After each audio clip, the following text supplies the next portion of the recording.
దేవుని సన్నిధిలో ఉండవలసిన నువ్వు దేవుని సన్నిధిలో ఉండకుండా బయట ఉన్నావు అనుకో, అది దేనికి సాదృశ్యమో తెలుసా?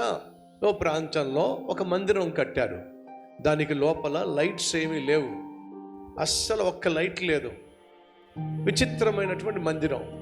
కాబట్టి ఆ మందిరానికి వెళ్ళేవాళ్ళు వెళ్తూ వెళ్తూ ఒక దీపం పట్టుకెళ్ళాలి, ఒక లాంతర్ కానీ ఒక క్యాండిల్ కానీ పట్టుకెళ్ళాలి. సో వెళ్ళిన ప్రతి ఒక్కరూ ఒక క్యాండిల్ పట్టుకెళ్ళి అక్కడ వెలిగించి పెట్టేవాళ్ళు.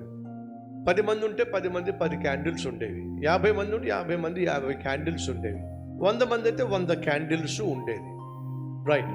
కానీ ఒకరోజు నువ్వు వెళ్ళలేదనుకో, నువ్వు వెళ్ళినప్పుడు ఎక్కడ కూర్చుంటావో అక్కడ నువ్వు లేవు కదా. ఇప్పుడు అక్కడ ఏముంటుందో చెప్పండి? చీకటి ఉంటుంది. ఎందుకని? నువ్వు వెళ్ళి ఉన్నట్లయితే అక్కడ నువ్వు కూడా క్యాండిల్ వెలిగించేవాడివి, నువ్వు కూర్చున్న స్థలం కూడా వెలుగుతో ఉండేది. ఇప్పుడు నువ్వు వెళ్ళలేదు కాబట్టి అక్కడ ఏముంది? చీకటి ఉంది. పాస్టర్ గారు ఉద్దేశం ఏంటి తెలుసా?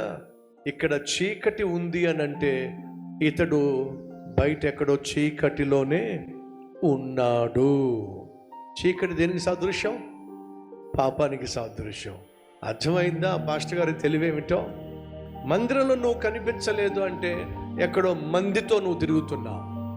మందిరంలో నువ్వు లేవు అని అంటే మంది మధ్య నువ్వు జీవిస్తున్నావు. విను సహోదరి సహోదరులో, మనం దేవుణ్ణి ఆరాధించవలసిన సమయంలో మందిరంలో కాకుండా నువ్వు ఎక్కడ ఉన్నా సరే అది ఎప్పటికీ నీకు ఆశీర్వాదము కానే కాదో.